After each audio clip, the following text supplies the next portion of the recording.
Egito, uma das maiores civilizações do mundo antigo.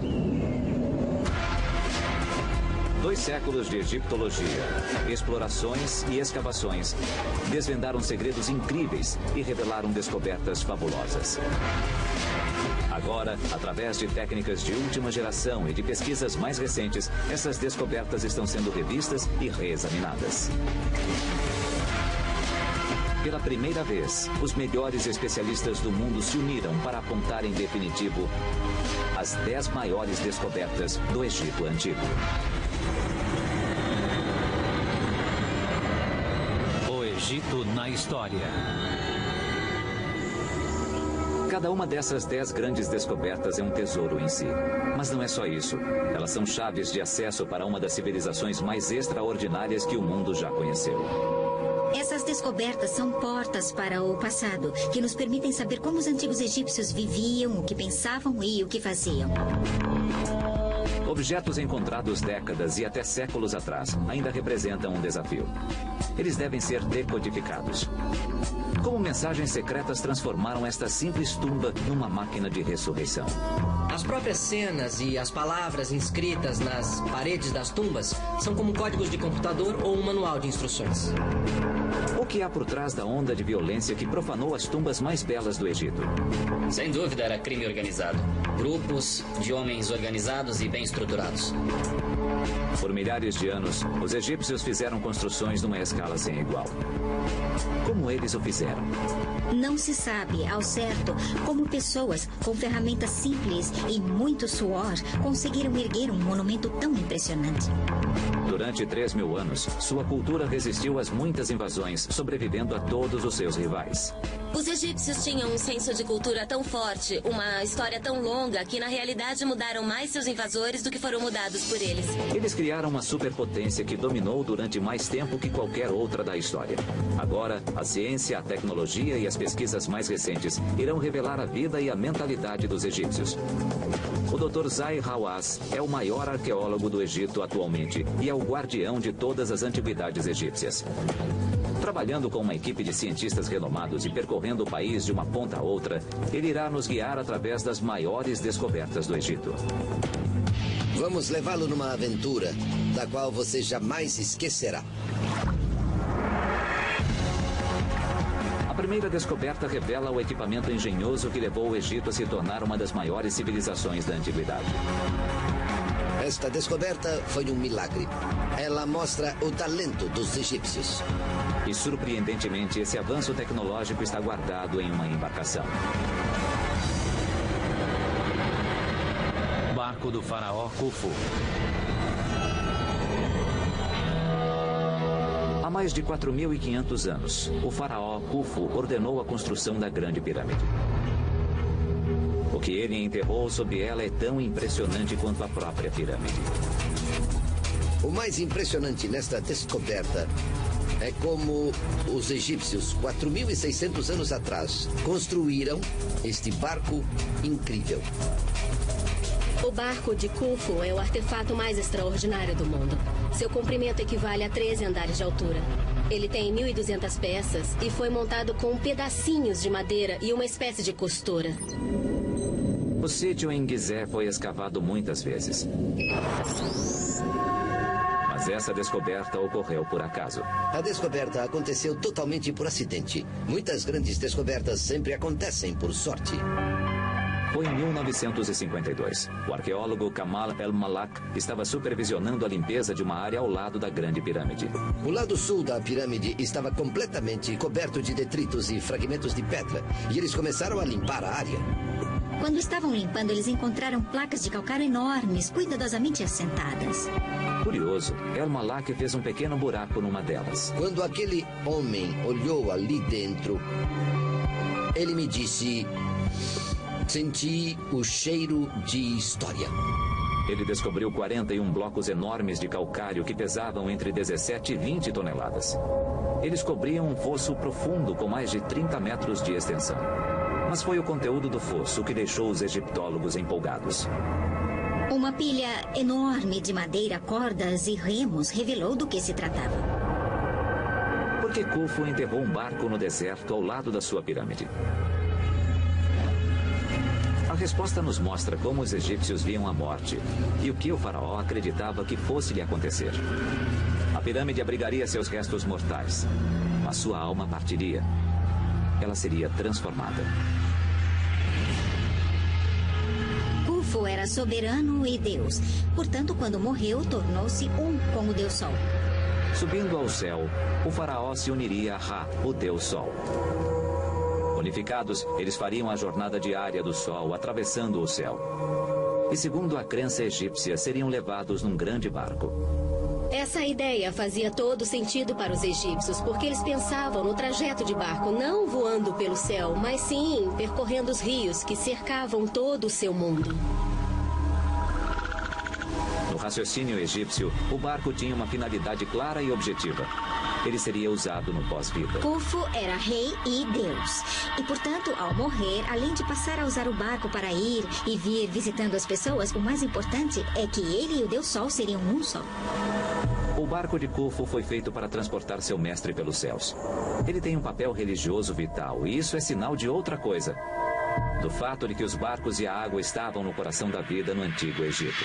O barco de Khufu é um testemunho fabuloso da importância do Nilo no Antigo Egito.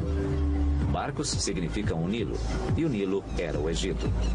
Os egípcios dependiam do Nilo para comida, água e irrigação, mas, acima de tudo, dependiam do Nilo para movimentar-se de um lugar a outro. O Nilo liga o norte e o sul do Egito. Os egípcios comercializavam com outros povos através do Nilo. A riqueza trazida pelo rio foi o que propiciou o crescimento da sua civilização. O Nilo foi o fator mais importante para os egípcios na construção da sua seleção, e por isso podemos dizer sobre os egípcios que o Nilo construiu o Egito Antigo. Tesouros de ouro e joias vinham da Núbia, no extremo sul. O granito duro com o qual foram erguidos os mais belos monumentos do Egito percorria centenas de quilômetros pelo rio, vindo de Assuan. Os faraós enviavam expedições comerciais à terra de Punt, milhares de quilômetros ao sul. O comércio fluvial trouxe vastos recursos ao país, permitindo aos faraós do Egito construírem um império. A importância dos barcos no Antigo Egito está evidenciada em murais espalhados pelo país. Mas a arte não foi capaz de detalhar a engenhosidade das técnicas usadas para construir naus tão grandes. Para os arqueólogos, a descoberta de um barco de verdade, perfeitamente conservado pelo modo como foi enterrado, é como uma cápsula do tempo. Pelas bordas, a madeira parecia que havia acabado de sair do estaleiro, sem que um segundo se passasse nos 4.500 anos seguintes. Os arqueólogos puderam investigar a antiga tecnologia de construção de barcos como se estivessem presentes 45 séculos atrás. Cada uma das 1.200 peças do casco foi feita à mão. Você tem um quebra-cabeça bastante complexo de encaixe das próprias placas. Cada peça se encaixa individual e exclusivamente na peça acima, abaixo e nas laterais. Mas o mais extraordinário é como essas peças estão unidas.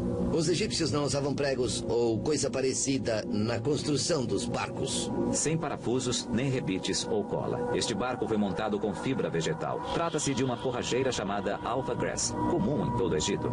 São gramíneas de fibra longa e muito grossa, mas esfregadas juntas de uma forma especial, elas formam uma corda muito resistente, porém flexível. Restauradores criaram um modelo do barco numa escala de 1 para 100. Foi assim que eles usaram as cordas para juntar as peças e montar o barco. Incrível. O desenvolvimento dessa técnica deu aos egípcios uma vantagem sobre outras culturas. Na época em que o barco de Khufu foi construído, em grande parte do mundo se pensava apenas em escavar canoas de tronco.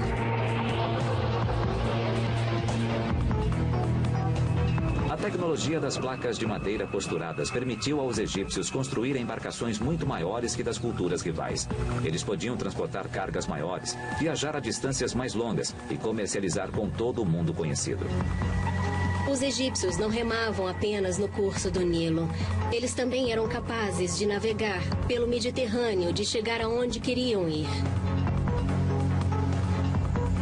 Isso possibilitou seu tremendo sucesso econômico e fundou os pilares dos 3.000 anos de civilização, ajudando a criar uma das superpotências mais bem-sucedidas que o mundo já conheceu. O barco de Khufu é a primeira das 10 maiores descobertas do Egito, porque os barcos animaram o nascimento de um império. A riqueza trazida pelos barcos superdimensionados financiou a construção de obras superdimensionadas. Os egípcios ergueram templos e monumentos em escala única na antiguidade. Mas esses templos e monumentos jamais teriam sido construídos se os antigos egípcios não dominassem a técnica necessária para extrair pedras das pedreiras em grandes quantidades. Sem pedras não haveria estátuas nem monumentos. Muito do que sabemos dos egípcios vem dos registros gravados por eles em pedra. A seguir, uma equipe de cientistas tenta desvendar os segredos dos mestres de obra do Egito. Numa experiência totalmente nova, eles tentarão dominar o poder que construiu uma nação e deixou um legado extraordinário.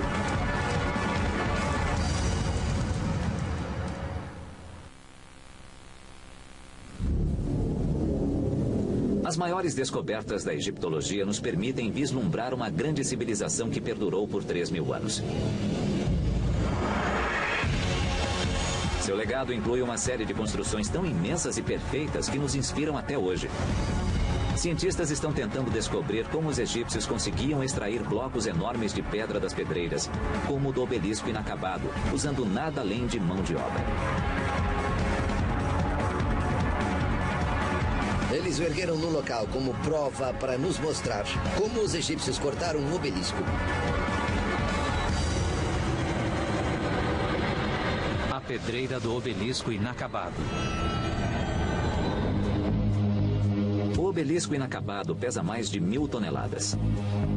Mais do que 500 picapes grandes.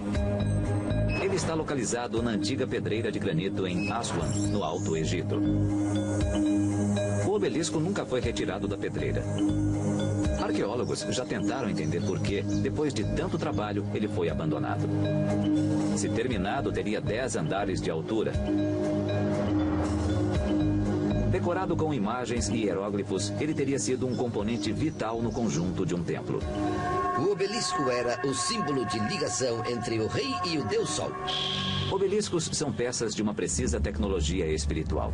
Para os egípcios, o obelisco era um símbolo do sol, era um raio do sol, portanto era uma espécie de condutor de energia. Funcionando como um para-raio espiritual, os obeliscos coletavam e canalizavam a energia dos céus. Ele tem de ser uma peça única de pedra. Se quebrasse, significaria que o raio do sol seria quebrado e o poder de Deus seria partido. Por isso, quando os engenheiros descobriram uma rachadura no obelisco em Aswan, ele foi abandonado. Foi um golpe de azar para os antigos egípcios, mas um golpe de sorte para a ciência moderna. Uma coisa em arqueologia que é quase tão importante quanto o sucesso é o fracasso.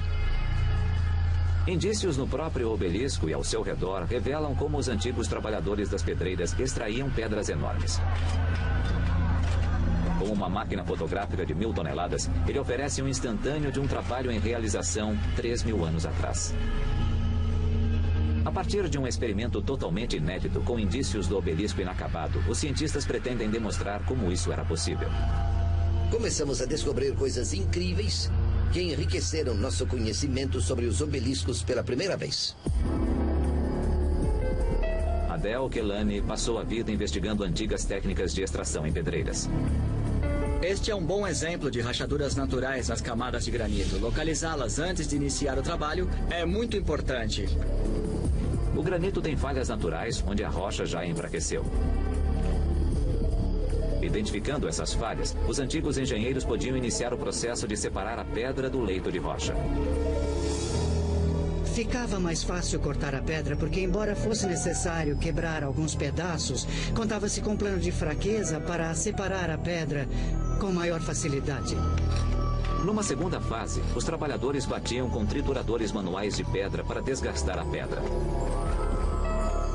Essas marretas primitivas eram feitas de dolerito, uma rocha bem mais dura que o granito. Mas a técnica era demorada e tempo era luxo do qual os trabalhadores das pedreiras não dispunham. Os faraós queriam sempre seus monumentos concluídos depressa. Muitos se preocupavam se viveriam tempo suficiente. O tempo médio de reinado de um faraó era de menos de uma década, e nenhum faraó confiaria seu legado ao sucessor. Seus monumentos poderiam durar por toda a eternidade, mas o tempo em vida para construí-los era muito curto. Basta ver a quantidade de obeliscos e de estátuas de granito espalhados pelo Egito para constatar que os trabalhadores das pedreiras encontraram uma solução. Sob as pedreiras, os cientistas encontraram pistas que nos indicam que solução foi essa. O que nós temos aqui é a história, como num livro aberto. Ele nos conta exatamente como os egípcios fizeram. No extrato, há tijolos de barro carbonizados, pedaços de madeira queimada e lascas de pedra fraturada pelo calor. Baseado nisso, Adel acredita ter descoberto como os engenheiros egípcios aceleraram o processo de extração de granito. Os egípcios usavam o fogo para ajudar a quebrar a pedra. O calor do fogo fazia com que a rocha se expandisse e ela se contraía quando resfriava. Esse processo enfraquece e pode até partir a rocha. Teoricamente, se conseguiam controlar esse processo, os egípcios poderiam separar grandes blocos de granito. Mas Adel não havia testado sua teoria até agora. Estou ansioso para ver o resultado porque é uma nova descoberta. Exatamente como os antigos engenheiros, Adel escolhe uma falha na rocha.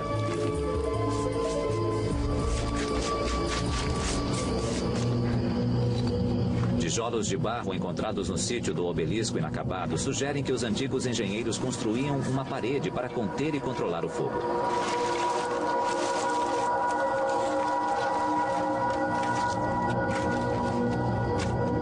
O fogo aumenta a temperatura da rocha para 426 graus. Ela se expande provocando o estresse. Após 1 hora de calor intenso, Adel pode se aproximar com segurança.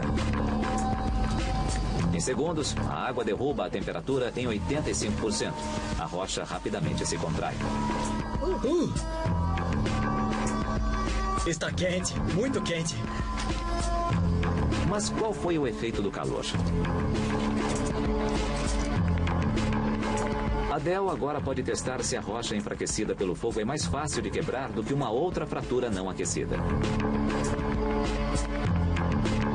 Meia hora depois, ele ordena que parem. Sem o fogo, os trabalhadores causaram pouco impacto na fratura no teste de controle. Mas no local queimado, a rachadura está se abrindo. Pode-se ver como o fogo afetou as camadas de granito. Está funcionando muito mais rápido do que esperávamos. Isso explica como os antigos egípcios fizeram tantos obeliscos em tão pouco tempo. Portanto, é provável que a extração de tamanha quantidade de pedra num espaço de tempo tão curto tenha sido através do auxílio do fogo. Um dos principais mistérios das técnicas do Egito Antigo foi solucionado com esta operação hoje. O obelisco inacabado forneceu as pistas e a arqueologia experimental mostrou que a teoria pode funcionar. Explica como os egípcios podiam extrair pedras numa escala que era quase sobre-humana. Descobrimos exatamente como é que eles cortavam um obelisco. Esses grandes monumentos ainda têm o poder de causar admiração. Eles foram construídos milhares de anos atrás sem a tecnologia moderna. E somente estamos começando a entender como. Mas a terceira descoberta nos leva além da tecnologia aos mestres construtores egípcios, os homens que criaram um dos mais famosos marcos da história.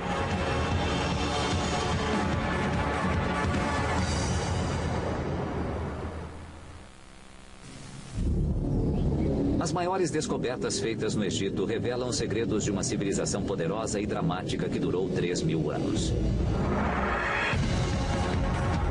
Os antigos egípcios criaram alguns dos monumentos mais impressionantes do mundo, e o mais impressionante de todos é a Grande Pirâmide. A terceira descoberta é sobre as pessoas que a construíram. Não se sabe bem como foi possível erguer um monumento tão impressionante apenas à custa de muito suor e usando ferramentas simples. Agora, a ciência está prestes a revelar a resposta para esse mistério. As tumbas dos trabalhadores das pirâmides.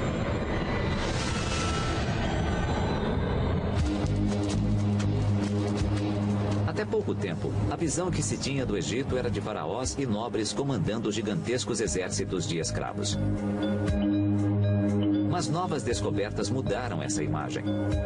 Elas mostraram que havia uma hierarquia social sofisticada e benefícios aos trabalhadores numa sociedade caracterizada por operários, representantes de sindicatos, chefes e executivos. As pirâmides ficam em Gizé. 4.500 anos atrás, o grande faraó Khufu ordenou a construção do que ainda hoje é a maior tumba já construída. Com 147 metros de altura, sobre um platô, ela pesa o equivalente a 17 edifícios Empire State. Há quem diga que a Grande Pirâmide só pode ter sido construída por alienígenas ou através de encantamentos entoados por sacerdotes dotados de poderes secretos. Isso porque sua escala praticamente desafia qualquer explicação lógica. Até recentemente, acreditava-se que ela fora erguida por grupos de milhares de escravos. Mas o Dr. Hawass fez uma descoberta que esclarece o mistério sobre quem construiu as pirâmides. Pude escrever a história dos construtores das pirâmides a partir da descoberta de suas tumbas. A descoberta incluiu paciente trabalho de detetive e ciência forense arqueológica. Em 1990, o Dr. Hawass encontrou alguns indícios misteriosos. Quando começamos a escavação, achei coisas estranhas. Encontrei ossos e sementes de trigo e pensei, o que é isto? Ele percebeu que as tumbas dos construtores eram feitas do mesmo material das pirâmides. Pedaços de calcário, granito e basalto, que sobraram da construção da pirâmide. Esta pedra era a mesma que eles usavam para a tumba do seu rei. Com os pedaços não aproveitados, eles construíam tumbas uns para os outros. Subindo a colina, a equipe do Dr. Hawass descobriu tumbas mais elaboradas. Numa delas havia um nome. Era uma inscrição em hieróglifos. E ele era um inspetor, Set, supervisor dos homens que arrastavam as pedras. Portanto, a força de trabalho claramente tinha uma hierarquia. O supervisor fora enterrado na colina acima dos simples operários, um reflexo do seu status mais elevado. Os indícios nas tumbas sugerem que os trabalhadores tinham papéis definidos, responsabilidades distintas. Era muito parecido com uma moderna equipe de construção. Esta é outra tumba extraordinária que achei. Esta tumba pertencia a um homem chamado Nefertis. Aqui vemos seu nome, Nefertis. Mas o que é extraordinário, na minha opinião, são estas cenas. Eu nunca havia visto isso. Eles estão fazendo cerveja e também assando pão. Por essa razão, eu acredito que Nefertis pode ter sido encarregado da panificação. O Museu do Cairo contém estatuetas encontradas em Gizé. Elas mostram várias atividades dos cidadãos, inclusive a fabricação do pão e a produção do vinho. Outros relevos pintados mostram escribas fazendo a contabilidade para os comerciantes. Mais uma vez, há indicações de uma força de trabalho organizada numa estrutura conhecida como numa moderna comunidade industrial. E eles parecem ter sido valorizados e bem cuidados. Indícios revelam que havia um sistema de assistência médica. Descobrimos que muitos operários sofriam acidentes, como pedras que caíam nas mãos e nas pernas. Eles movimentavam pedras pesadas. Todos os esqueletos de homens e mulheres mostram problemas nas costas. No entanto, indícios forenses revelaram que o nível de tratamento médico que eles recebiam era surpreendentemente sofisticado. Janet Mond é fisioantropóloga, especializada no estudo de ossos antigos. Vimos indícios claros de que, em algum momento, muito antes da morte do indivíduo, o osso foi fraturado. Os ossos estão bem reposicionados e provavelmente ficaram imobilizados durante algum tempo. Podemos dizer, pelos padrões de hoje, que o processo de solidificação foi perfeito nesses indivíduos. Foi um bom trabalho. Obviamente, esses trabalhadores eram muito valorizados pelos seus empregadores. Ser um operário era um privilégio raro. Eles eram bem pagos, bem tratados e o trabalho era, inclusive, fácil. As tumbas dos construtores de pirâmides revelam uma estrutura organizada de profissionais e artesãos especializados dentro de uma força de trabalho bem ordenada. Eles tinham o apoio de um sistema sofisticado de bem-estar para os operários. Essa descoberta prova algo importante. As pirâmides não foram construídas por escravos. Como as tumbas de Gizé pertenciam a pessoas comuns, elas aparentemente foram ignoradas pelos caçadores de tesouros. Uma outra tumba, que se manteve lacrada durante 35 séculos, produziu a descoberta mais conhecida da egiptologia: a tumba do mais famoso dos faraós, Tutancâmon.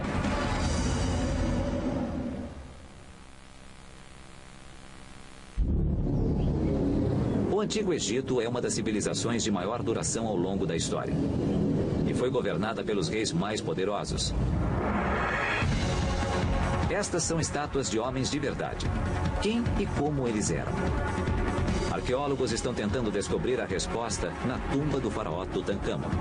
Este não é o ícone para uma estátua, é o ícone do mundo todo. Quem era o homem por trás da máscara dourada?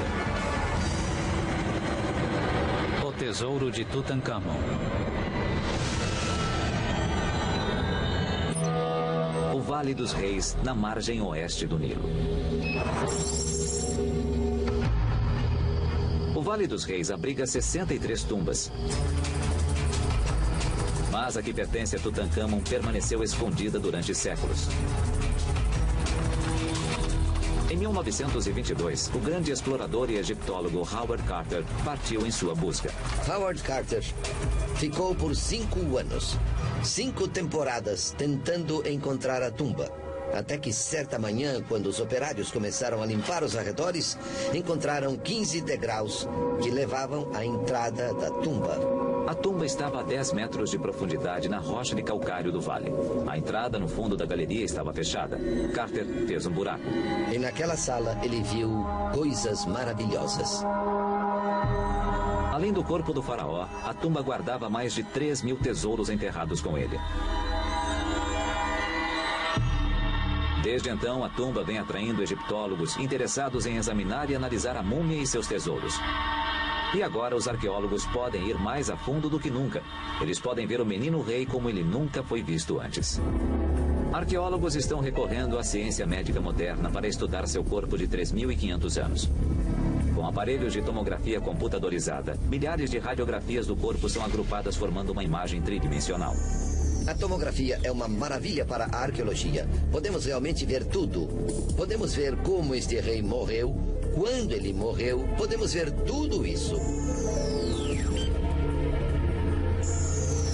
Os especialistas estão investigando um misterioso orifício na nuca de Tutancâmon. Seria esse o ferimento que o matou. Se você olhar o crânio, vai constatar que existe um buraco na nuca.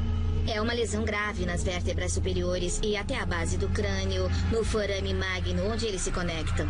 O ferimento é condizente com uma lesão sofrida pela vítima de uma agressão. Esse orifício levou à conclusão que o menino de ouro foi assassinado. Mas o jovem rei teve mesmo uma morte violenta? Pode haver uma pista no antigo processo de mumificação. A mumificação é tão antiga quanto o próprio Egito. Ninguém sabe ao certo por que os antigos egípcios passaram a mumificar os mortos. Mas presumivelmente, como as pessoas e animais que morrem no deserto ressecam-se naturalmente, os egípcios teriam constatado que eles ficavam perfeitamente preservados. A primeira coisa que os egípcios faziam era desidratar o corpo. E para isso utilizavam um tipo de sal chamado natro. Sem ele, era impossível mumificar. O natro funciona como os sachês de sílica gel usados hoje em dia para evitar umidade nos equipamentos eletrônicos. O natro é uma mistura de sal e bicarbonato de sódio. E ele age retirando todo o líquido do corpo. Aí se produz uma múmia. Mas certos órgãos contêm água em excesso para serem mumificados como são. Os órgãos deixados no corpo apodreceriam e explodiriam. Portanto, o passo seguinte seria remover os órgãos e o cérebro. Eles decepavam a cabeça e a escavavam, deixando o crânio vazio. Poderia o ferimento na cabeça ser consequência do processo de mumificação e não uma lesão que o matou? Na Universidade da Pensilvânia, Janet Mond estuda as tomografias da múmia de Tutancâmon. Quando o ferimento ocorre antes da morte do indivíduo, e sendo em geral no osso ou no tecido, constata-se uma certa regeneração na sobrevida. Essa parece uma lesão pós-morte. Pode ser algo que ocorreu durante o processo de mumificação. O orifício no crânio de Tutancâmon é consistente com o tipo de orifício feito durante o processo de mumificação. Não tem coisa nenhuma a ver com assassinato, nada disso. Não houve crime algum. Como o rei morreu, permanece um mistério. Mas a ciência pode nos ajudar a descobrir como ele viveu, para entender a mentalidade e a vida de um soberano do Egito. Aparentemente, o faraó não era tão imponente quanto sua máscara mortuária sugere. Ele tinha um belo queixo quadrado. Mas fora isso, seu rosto era bastante fino, magro. É claro que não se faz brincadeiras com o rei. Mas num pátio de escola, creio que ele seria um menino apelidado de Dentuço, ou alguma coisa parecida com isso.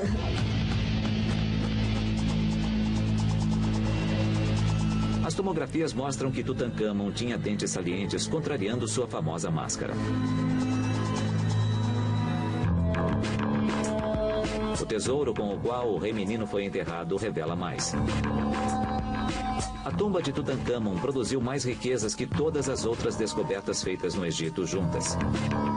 Sua famosa máscara foi enterrada com 6 bigas inteiras e milhões de dólares em ouro.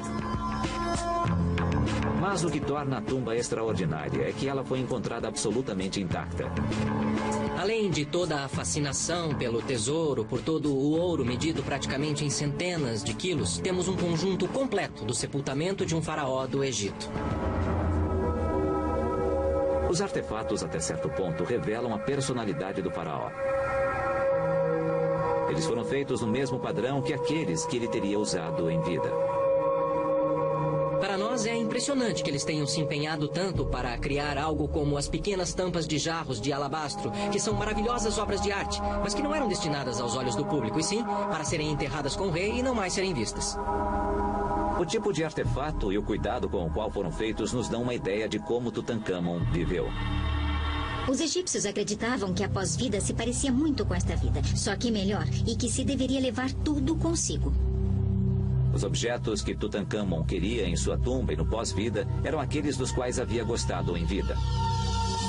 Sabemos que ele gostava em especial de um jogo chamado Senet, porque foi enterrado não só com uma mesa-tabuleiro de Senet de tamanho normal, mas também com uma pequena versão portátil feita de marfim deste tamanho. Tutancâmon foi o regente supremo de uma superpotência.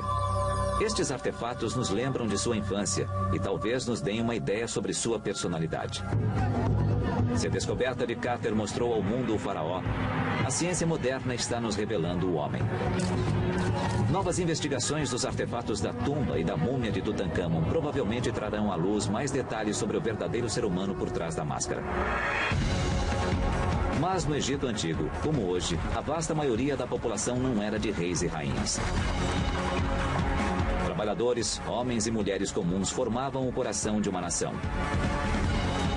Através da próxima descoberta, egiptólogos podem vislumbrar essas pessoas, os cidadãos do Antigo Egito.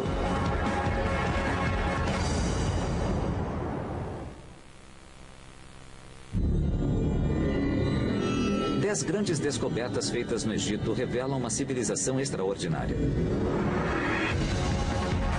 As ruínas nos proporcionam uma visão da aparência do Antigo Egito. No entanto, conhecer o comportamento do seu povo é muito mais difícil. É apenas uma pequena fresta para podermos espiar um pouco o que era a vida no Antigo Egito. A quinta descoberta proporciona uma chance de entender a vida dos cidadãos comuns na cidade dos construtores de tumbas.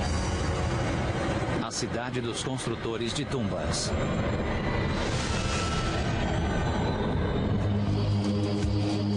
A cidade de Deir el-Medina proporciona uma visão rara do dia a dia no Egito Antigo. Ela ficava na margem oeste, no Nilo. As ruínas de uma cidade egípcia inalterada são uma descoberta rara e muito valiosa. Deir el-Medina permanece praticamente intocada, como seus moradores a deixaram. Portanto, é uma fonte enorme para arqueólogos na reconstrução da vida diária dos antigos egípcios. Ela permaneceu porque foi construída com pedras. A maioria das outras cidades do Antigo Egito ocupava a planície inundável do Nilo e era feita de tijolos de barro que se decompõem com água. O mais espetacular e uma sorte no caso de Deir el-Medina é que ela tenha sobrevivido. Ela abrigava 280 pessoas e foi erguida numa localização improvável, em meio ao deserto, 1 hora a pé do Vale dos Reis. Isso leva os arqueólogos a acreditar que ela foi erguida propositalmente para abrigar as pessoas que trabalhavam no vale. Eles eram encarregados das obras, da construção e também da decoração das tumbas dos reis no vale. Aparentemente, cada família ocupava uma casa própria de um pavimento. Esta é a porta de entrada de uma casa e creio que este homem era um dos supervisores e também uma pessoa muito influente. Artesãos, ourives e construtores de tumbas tinham status elevado numa terra em que a maioria da população trabalhava duro e por muitas horas na lavoura. Os operários tinham um emprego até que bastante confortável e, ao que tudo indica, eles trabalhavam de 2 a cada 3 dias. Ganhavam peixe e vinho em ocasiões especiais e provavelmente gostavam do seu trabalho. Além de construir as tumbas dos faraós, os habitantes de Deir el-Medina construíram também as suas. E examinando o trabalho artístico nas paredes, arqueólogos começam a juntar as peças das vidas dos que moravam ali. Podemos aprender muito sobre o dia a dia através das tumbas de Deir el-Medina. A produção artística mostra uma movimentada comunidade de indivíduos prósperos e bem-sucedidos. Mas as pinturas nas paredes revelam como os moradores dos vilarejos queriam ser vistos e não como eram de fato. Estudando as tumbas, analisando os monumentos, nós vemos que eles estão no seu melhor, com as melhores roupas, vivendo uma vida ideal. Mas era uma idealização. Mas existem outros indícios que fornecem pistas sobre a vida particular dos cidadãos. Todo tipo de coisa acontecia, coisas que eles não queriam necessariamente que se soubesse.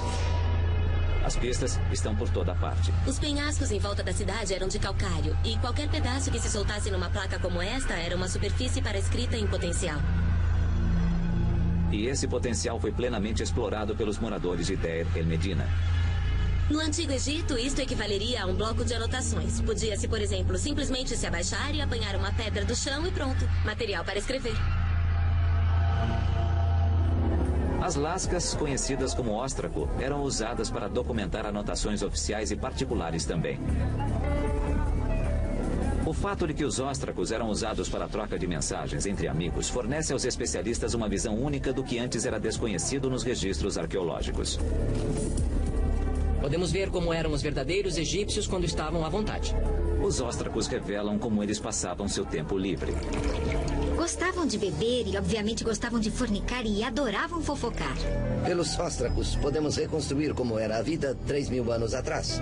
Como eles viviam, tudo sobre eles está escrito aqui, no calcário.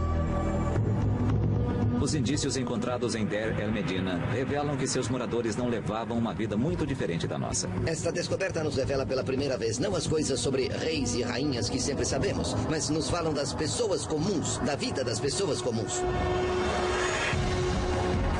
Mas eles viviam entre as tumbas dos mortos. O povo egípcio era muito espiritualizado e acreditava que do além-túmulo os mortos continuavam influenciando todos os aspectos da vida. Na sexta das 10 grandes descobertas do Egito, o Dr. Hawass irá reabrir a tumba que permaneceu fechada ao público durante décadas. Ele revelará o que para os egípcios era um supercomputador mágico com 274 metros de comprimento.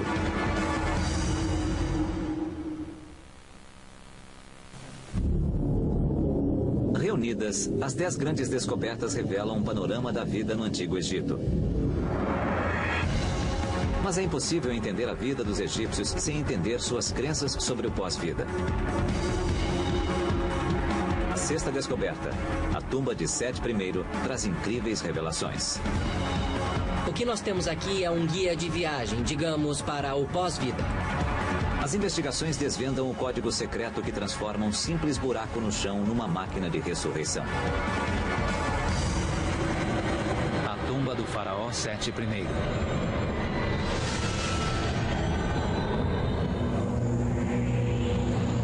O Vale dos Reis contém 63 tumbas. O Uma das maiores é a do faraó Sete I. Ela fornece um tesouro de informações sobre o comportamento dos antigos egípcios com relação ao pós-vida. A tumba de Sete I é realmente uma das mais extraordinárias que temos no Vale dos Reis. A tumba de Sete fica no Vale dos Reis, na margem oeste do Nilo. No final do verão de 1817, um explorador italiano chamado Giovanni Belzoni chegou ao local. Belzoni havia trabalhado no circo, mas dedicou-se à egiptologia como segunda carreira. Através de um estudo cuidadoso da geologia do vale, ele descobriu 8 tumbas em apenas 2 semanas. E na terceira semana, Belzoni mais que dobrou o número de tumbas descobertas. Mesmo assim, foi somente na manhã de 16 de outubro de 1817 que Belzoni fez a descoberta que selaria em definitivo sua reputação. Quando Belzoni encontrou esta tumba em 1817, foi como um milagre. Seus olhos brilhavam. Ele encontrou um pequeno corredor e viu que estava intacto também. Para proteger os murais da umidade e da respiração dos visitantes, a tumba de Sete é fechada ao público. Mas como chefe do Conselho de Antiguidades do Egito, o Dr. Hawass é a única pessoa no mundo com poder para permitir sua abertura. Vou levá-los agora por um grande motivo. Mostrar ao público que esta tumba é a mais fantástica.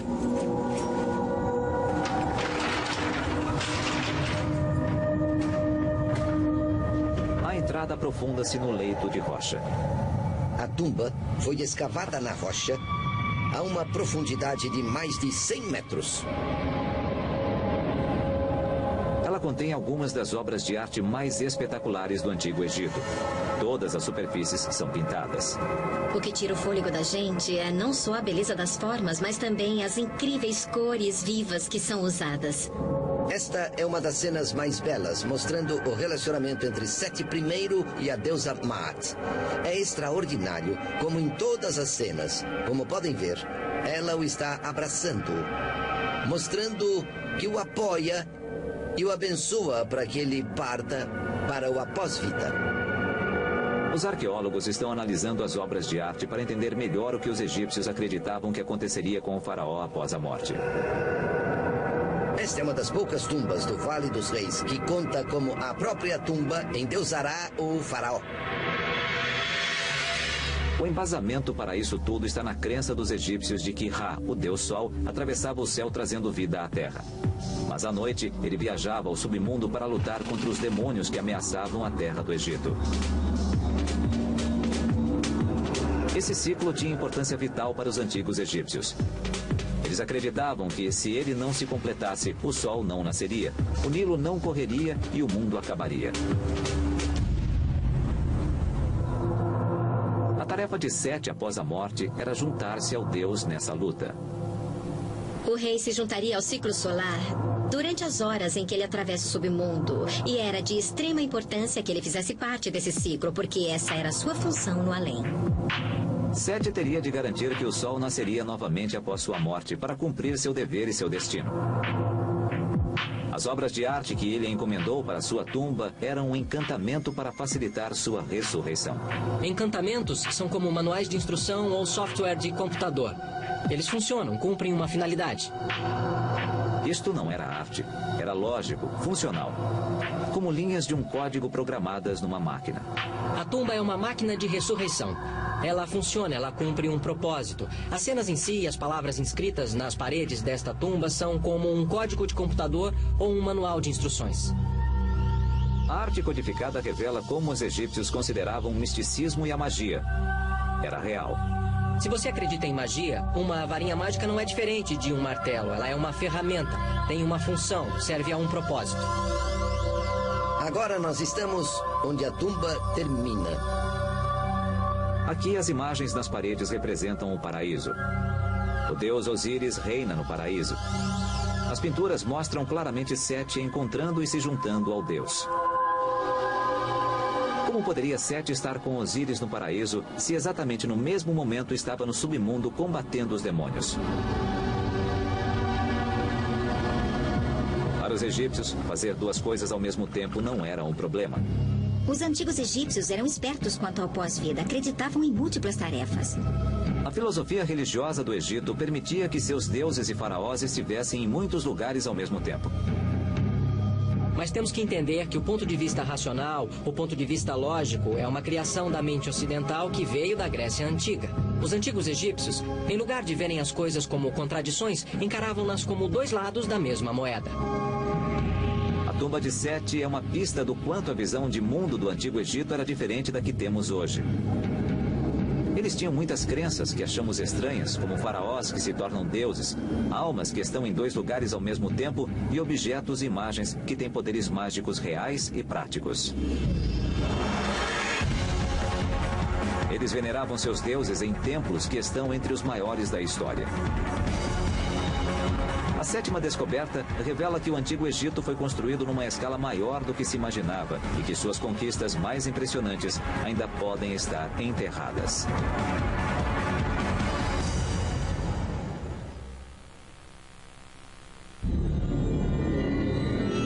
As 10 maiores descobertas do Antigo Egito revelam os segredos de um mundo que floresceu 5.000 anos atrás.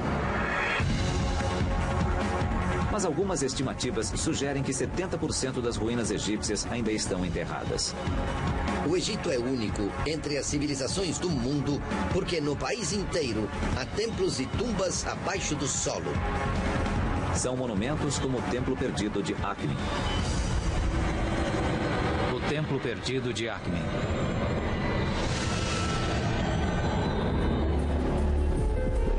Algumas teorias sugerem que os antigos egípcios construíram monumentos muito maiores do que se pensava. O Templo Perdido de Akhmin provê indícios dramáticos que reforçam essa teoria. O Egito é famoso pelas pirâmides próximas a Gizé, ao norte.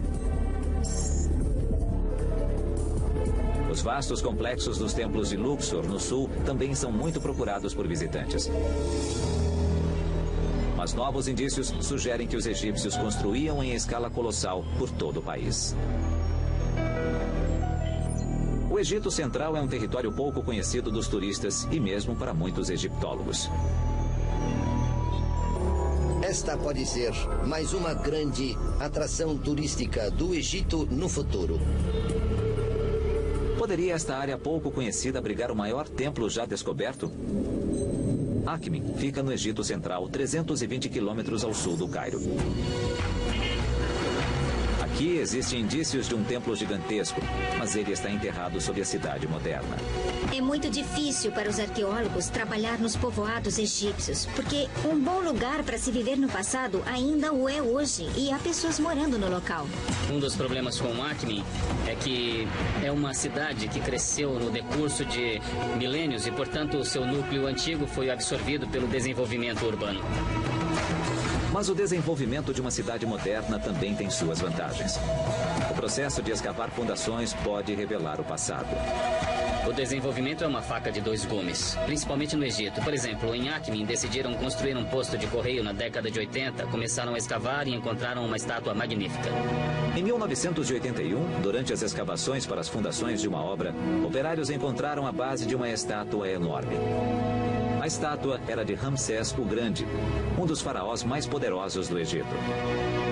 A altura desta estátua poderia passar de 60 metros. Era imensa. A apenas 55 metros dali, outra estátua gigantesca foi encontrada. Nós estamos exatamente em frente dos pés da maior, mais completa e mais bela estátua de uma mulher já feita no Egito. A estátua é da esposa de Ramsés, Meritamen. Muitos acreditam que ela foi a rainha que encontrou e criou Moisés como seu próprio filho. A escala das duas estátuas é uma pista quanto ao tamanho do templo. Mas se existem outras ruínas, elas estão enterradas sob a cidade moderna. Os arqueólogos devem descobrir o que existe sem escavar. A egiptologia é uma ciência muito rigorosa, porque não envolve apenas escavação, envolve também muita análise. A primeira pista para os especialistas foram os escritos deixados por viajantes há mais de 1000 anos. Eles falam de um templo gigantesco em Akhmin. Viajantes árabes que visitaram o Egito no século IX d.C. contaram que sua visita ao templo começou quando amanheceu e terminou quando anoiteceu. O sol teve tempo de nascer e se pôr antes que eu terminasse de explorar as ruínas. Uma segunda pista quanto à escala da construção é que todos os templos do Egito seguiam uma planta semelhante. Os templos no Egito Antigo são a morada dos deuses, uma espécie de ponto de conexão entre o plano divino e o plano humano. É um modelo arquitetônico da ideia de cosmos e os antigos templos egípcios seguem um layout formal. Assim como as igrejas, mesquitas e templos da atualidade seguem um padrão, o mesmo acontecia com os templos no Egito. Portanto, analisando um templo totalmente visível, arqueólogos podem aplicar esse conhecimento ao sítio de Akhmin. O templo de Amon-Ra, 160 quilômetros ao sul, em Luxor. A análise do desenho padrão do templo de Luxor permite aos arqueólogos prever com fundamento onde o restante do templo em Akhmin está enterrado. Mansur Boraik é especialista no desenho dos templos. Creio que o templo de Akhmin era maior, mas tinha o mesmo layout do templo de Luxor. O desenho padrão de um templo começa com uma longa avenida pavimentada.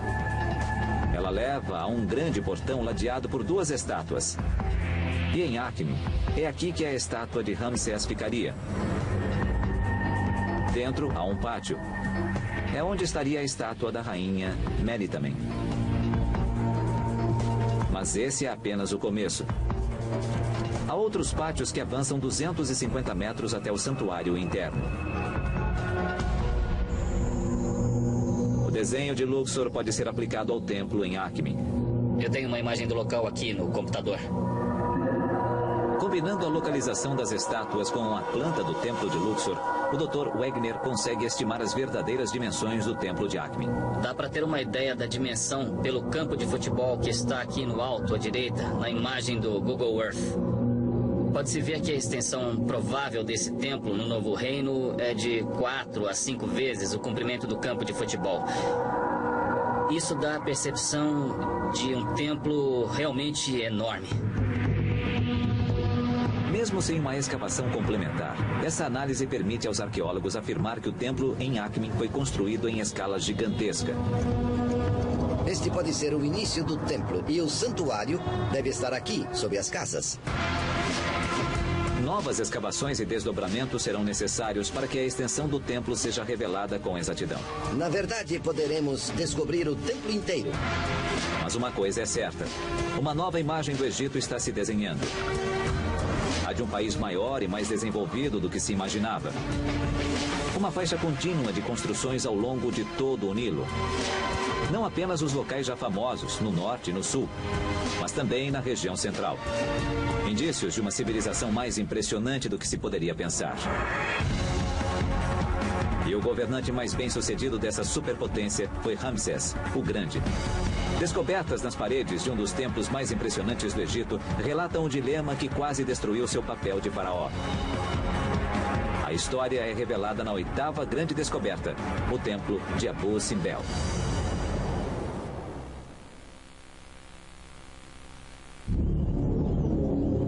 Das tumbas aos templos, os mistérios do Antigo Egito vêm encantando o mundo há séculos. Um dos mais significativos é também um dos maiores. Com as 4 estátuas de Ramsés o Grande ladeando a entrada, é o templo de Abu Simbel. O epítome do ego de Ramsés, por assim dizer, ou da sua divindade, a natureza espetacular das suas conquistas é com certeza Abu Simbel. O grande templo de Abu Simbel.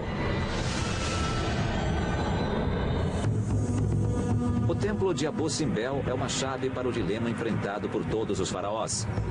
Como reinar ao mesmo tempo como homem e como Deus. Os murais nos contam a história de como o grande faraó Ramsés II chegou muito perto de falhar em sua missão. Abu Simbel fica no sul do Egito, próximo à fronteira com o Sudão atual.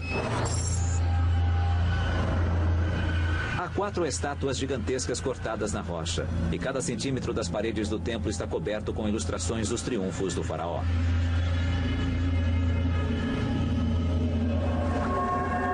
Em 1871, quando o aventureiro e pioneiro egiptologista Giovanni Belzoni chegou ao local, o templo estava encoberto por areia. Belzoni pôs-se a trabalhar retirando milhares de toneladas de areia. Mas cada balde retirado era substituído por mais areia que deslizava da duna. Quando estava quase desistindo, ele encontrou uma solução simples para o problema aparentemente impossível. Molhada, a areia ficaria no lugar. O plano foi um sucesso. Após 4 anos de trabalho árduo, ele finalmente encontrou a entrada do templo, tornando-se o primeiro homem em séculos a adentrá-lo. O templo de Abu Simbel era um monumento ao maior construtor, guerreiro e faraó do Egito, Ramsés II. Ramsés II foi um dos grandes reis. Ele governou o Egito Antigo durante 67 anos e transformou o país num museu aberto para expor suas conquistas. Mas a análise dos murais e das estátuas revela o duplo papel de um faraó do Egito. Sua função primaz era defender a nação. Ele é o grande guerreiro, o herói único que defende o Egito de todos os seus inimigos. O segundo papel envolve a religião. O papel do faraó no âmbito humano não é apenas ser o líder dos devotos ou o intermediário entre a humanidade e os deuses. O rei tinha um pé no mundo divino e outro no mundo humano. A autoridade e o poder do faraó dependiam de seu desempenho nesses dois papéis.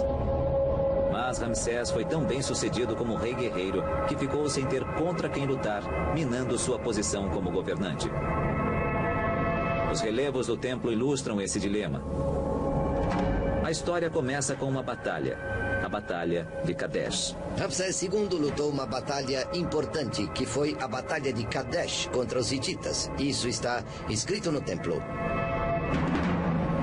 Durante a primeira parte do reinado de Ramsés, o Egito estava em guerra contra um vizinho poderoso, os hititas. Os hititas governavam um império que se estendia do norte da Turquia até a Síria. Entre eles e os egípcios ficava a cidade de Kadesh. Os relevos nas paredes contêm o registro completo mais antigo de um combate militar. O Dr. Mohammed El-Bial estuda a brutalidade da batalha. Aqui, a figura mostra os egípcios batendo e punindo os hititas. Veja, estão batendo com muita força. Foi um choque de superpotências. O que torna Kadesh tão diferente é que foi realmente um choque de superpotências. Ramsés deparou-se com todo o exército hitita e todos os seus aliados no campo de batalha. E, na verdade, isso era relativamente raro no mundo antigo. 2 grandes exércitos se enfrentando no campo de batalha. Os relevos de Abu Simbel ilustram uma batalha violenta na qual foram usadas as armas mais avançadas da época.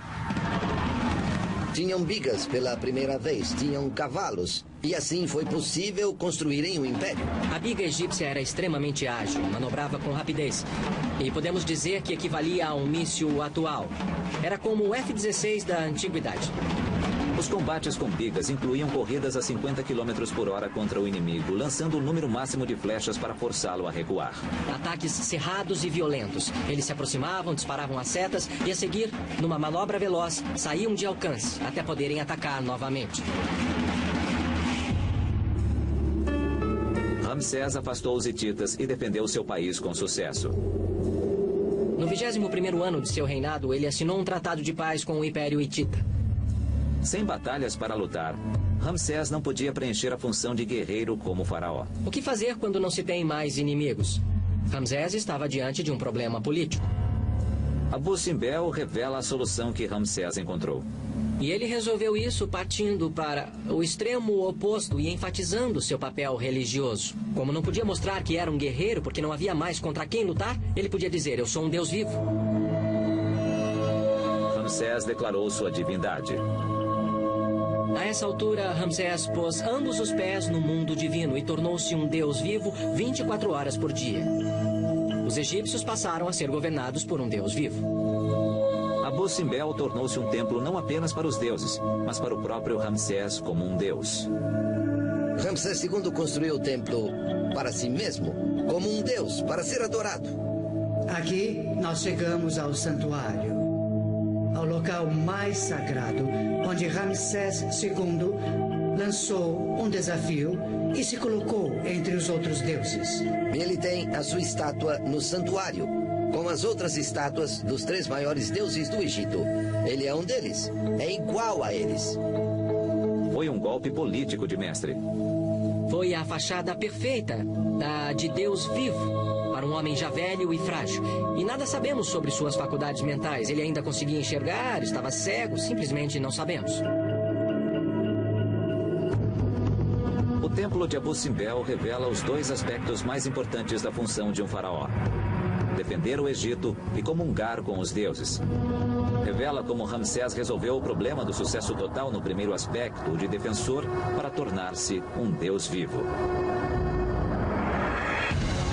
A penúltima descoberta entre as 10 maiores continua a história dos grandes faraós nos anos após sua morte. É uma história turbulenta de crime organizado, roubos, assassinato e terrorismo sancionado pelo Estado, revelando os mistérios das múmias reais desaparecidas.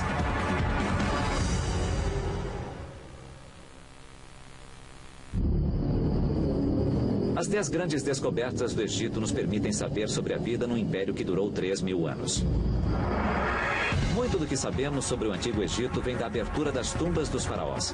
Mas elas também trouxeram um mistério. Repetidas vezes, as tumbas foram encontradas vazias. As múmias dos faraós estavam desaparecidas. Uma das mais importantes descobertas na arqueologia egípcia foi o esconderijo real. Os egiptólogos viram-se diante de um verdadeiro quem é quem dos grandes reis. Caverna secreta das múmias.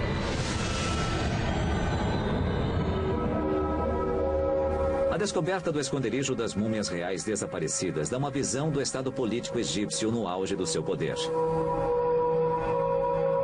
É uma história de crime organizado e terrorismo sancionado que quase destruiu a nação.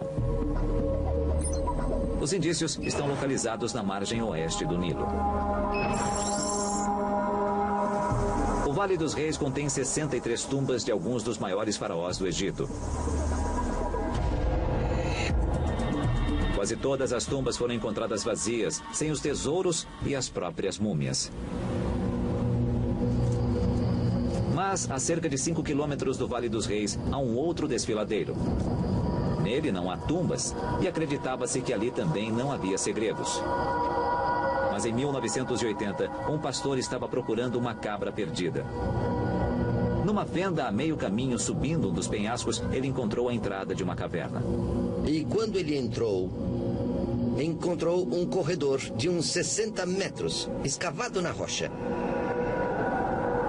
Dentro dele estava o conteúdo de mais de 50 tumbas, inclusive as múmias de alguns dos maiores faraós da história. Para resolver o enigma e descobrir por que as múmias estavam ali, os arqueólogos tiveram de analisar a situação política e social do Egito há 3.000 anos. A seca e as lutas internas entre facções políticas rivais estavam levando o país à anarquia.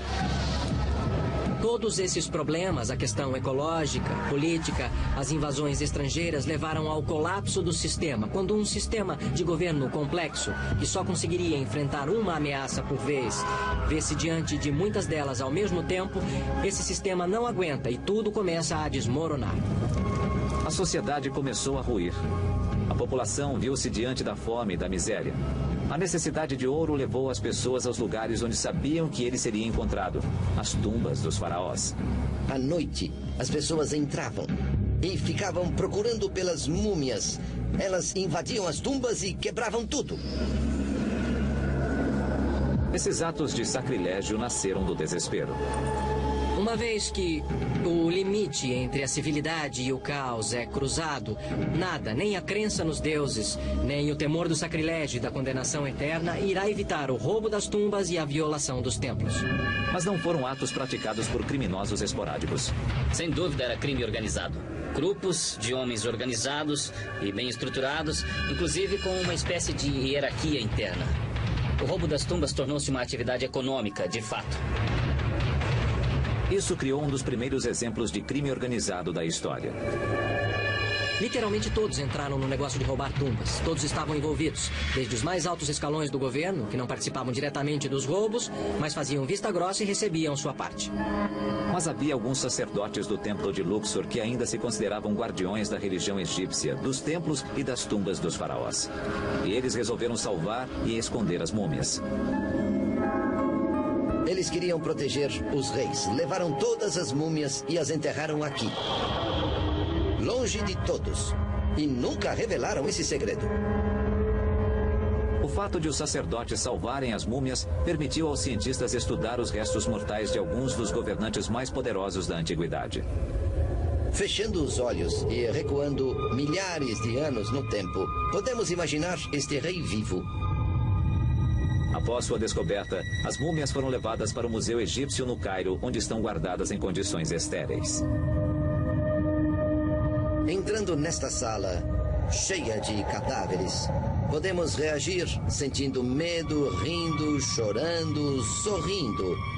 Mas através da ciência, pela primeira vez, estas múmias falarão conosco. O mais interessante é o que não está aí. Os faraós eram enterrados com tesouros incalculáveis, mas nenhuma das múmias foi encontrada com algo de valor. Examinando os sarcófagos violados, nós podemos constatar que o ouro e outras joias preciosas foram sistematicamente retirados de alguns deles. Isso fornece indícios para uma teoria da conspiração de alto nível.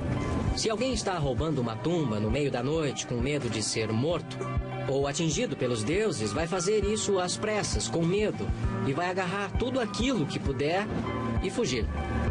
Mas os objetos foram retirados dos corpos metodicamente. Isso sugere que foi obra dos próprios sacerdotes. As mesmas pessoas que salvaram as múmias retiraram as últimas peças de ouro e joias que ainda restavam. Embora os sacerdotes tenham salvado e também roubado as múmias, eles deixaram para a ciência um legado valiosíssimo. É uma faca de dois gumes, porque podemos dizer que eles fizeram uma boa coisa escondendo as múmias num lugar secreto e as protegendo desse jeito, mas eles também as roubaram. As investigações da ciência forense revelam a vida real dos grandes faraós. Mas desta descoberta podemos também entender um pouco sobre a sociedade no Egito Antigo. Uma sociedade à beira da anarquia. Quando a nação desmoronou, outros impérios rapidamente tiraram vantagem. E o Egito sofreu centenas de anos com invasões. Mas em vez de ser destruída, a cultura egípcia era tão forte que os invasores acabaram adotando os costumes e crenças do seu novo lar. Isso fica claro de forma espetacular na descoberta final. Os indícios estão tanto sob quanto sobre as areias do deserto. Se formos ao subsolo, encontraremos múmias cobertas de ouro. Centenas de múmias perfeitamente preservadas, cobertas de ouro.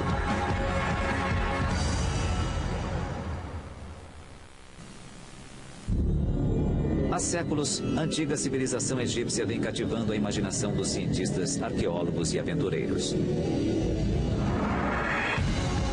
Agora, liderado pelo Dr. Zahi Hawass, um grupo de especialistas selecionou as 10 grandes descobertas que nos contam sobre essa civilização extraordinária.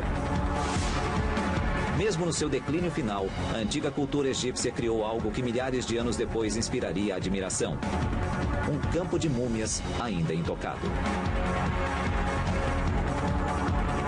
Se você escavar ao redor, à direita, à esquerda, em qualquer lugar, você vai acabar encontrando múmias. Vale das Múmias Douradas. No decorrer de sua história, o Egito foi atacado por muitos impérios.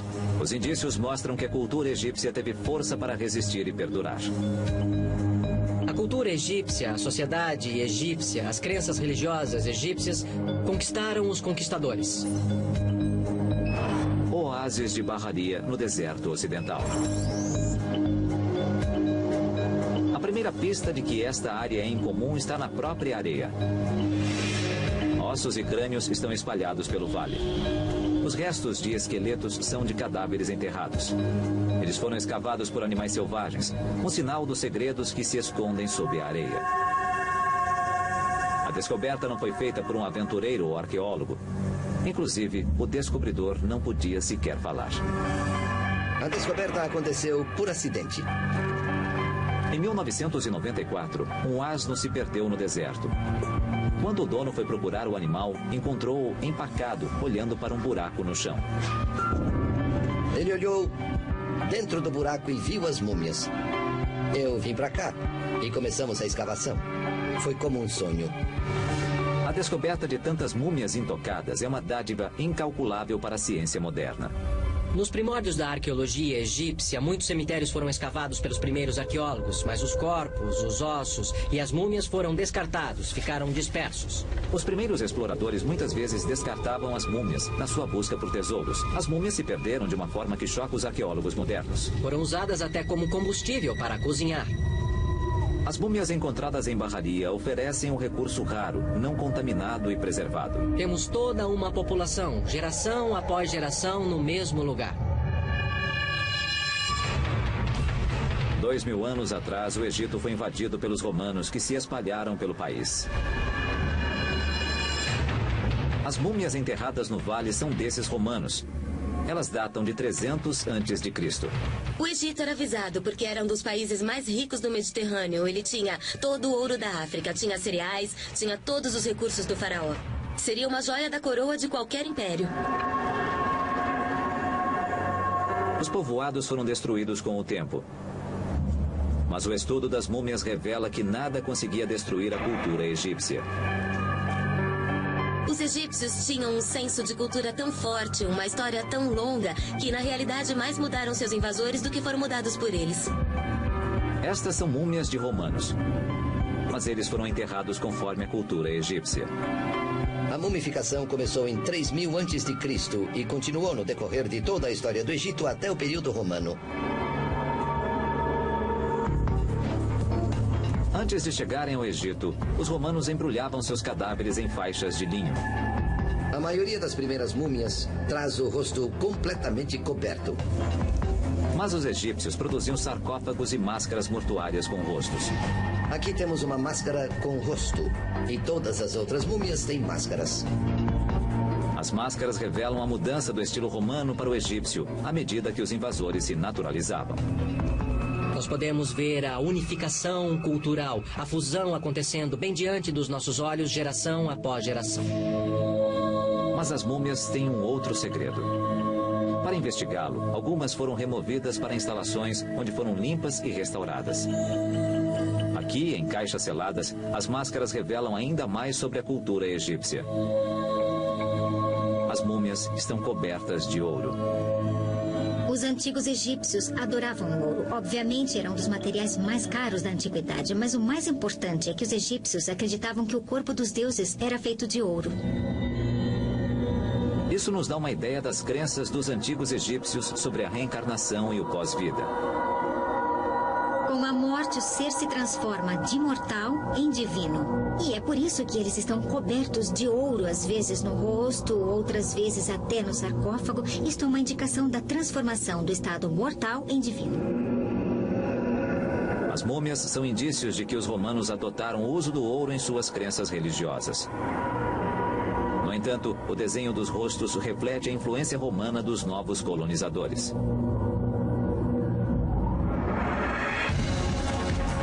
As múmias douradas demonstram a fusão do faraônico e do romano numa nova civilização egípcia.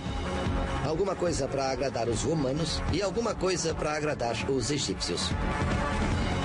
As múmias do Vale demonstram que, apesar de tudo o que aconteceu em sua história, os egípcios, ao menos, foram tenazes e flexíveis. Isso permitiu a continuidade das crenças e tradições que sempre foram essencialmente egípcias.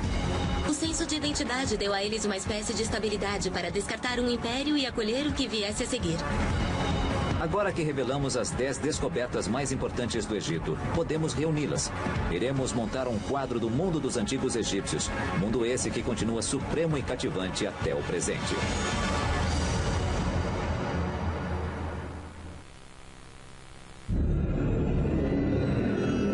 As descobertas do Antigo Egito vêm ocorrendo no transcorrer de centenas de anos de aventuras e explorações. Dos primeiros aventureiros às análises científicas, cada descoberta lançou uma nova luz sobre essa civilização que teve início 50 séculos atrás. Os antigos egípcios foram simplesmente o povo mais fascinante e interessante do mundo antigo. Mas a egiptologia traz mais que fascinação para os acadêmicos e cientistas. Ela tem uma ressonância que afeta o mundo moderno, mesmo no presente. O legado do Antigo Egito continua vivo 2000 anos após o colapso da sua civilização. Eles estão nas origens de muitas tradições culturais que consideramos nossas, inclusive nos Estados Unidos e na Europa. Um dos legados mais importantes dos egípcios para o mundo moderno é a ciência da medicina. O registro mais antigo de um médico profissional é de um homem chamado Imhotep, que trabalhara no Egito há cerca de 5.000 anos. As técnicas cirúrgicas dos antigos egípcios foram desenvolvidas, não para manterem uma pessoa viva nesta vida, mas por um motivo totalmente diferente, preservá-la para a próxima. Estudos feitos nos corpos mumificados dos faraós revelam a grande perícia na dissecação desenvolvida pelos egípcios. Uma mumificação bem feita era um processo complicado que envolvia a cuidadosa retirada de alguns órgãos chaves sem afetar o corpo em si. Como em muitas instâncias da cirurgia moderna, era necessário um conhecimento profundo de anatomia. Em alguns casos, esse conhecimento foi passado sem qualquer alteração através das eras, chegando aos modernos livros de medicina.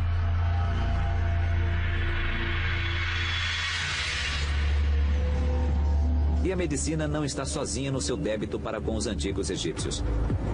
As técnicas modernas de engenharia e construção se baseiam no conhecimento desenvolvido ao longo do Vale do Nilo há mais de 4.500 anos. A Grande Pirâmide de Gizé foi construída com tamanha precisão que sua largura varia menos de 5 centímetros a uma extensão de 250 metros. O gênio grego Pitágoras é conhecido como o pai dos números. Ele aprendeu no Egito. Aqui desenvolveu as fórmulas algébricas que constituem boa parte do embasamento para a construção e a engenharia modernas.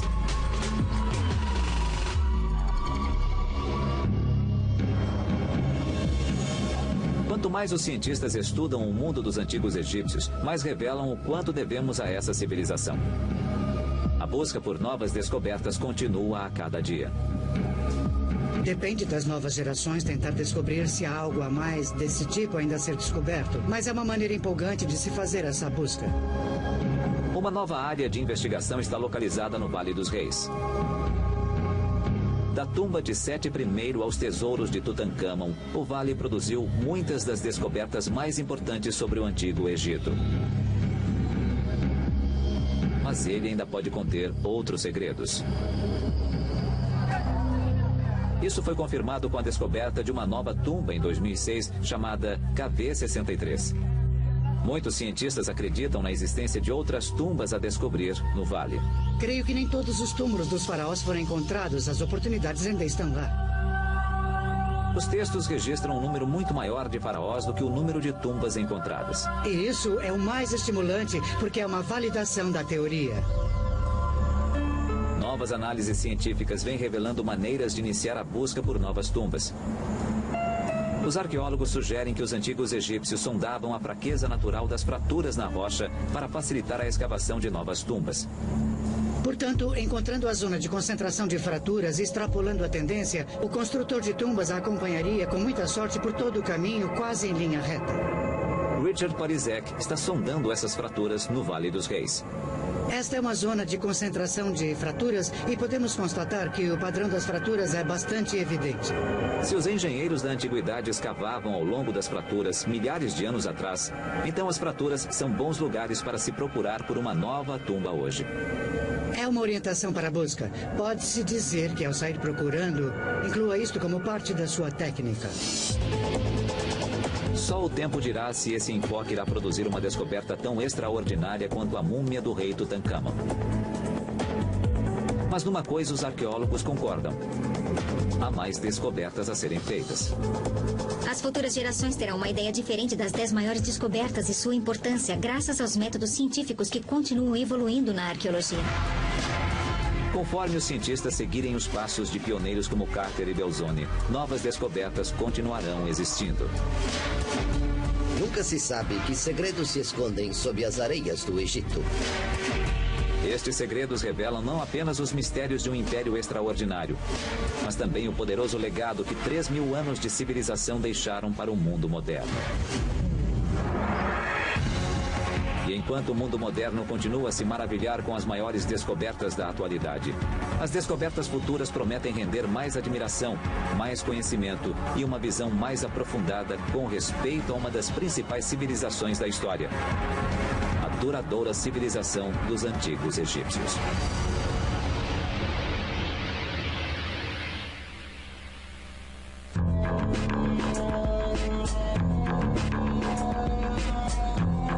Versão brasileira, DPN Santos.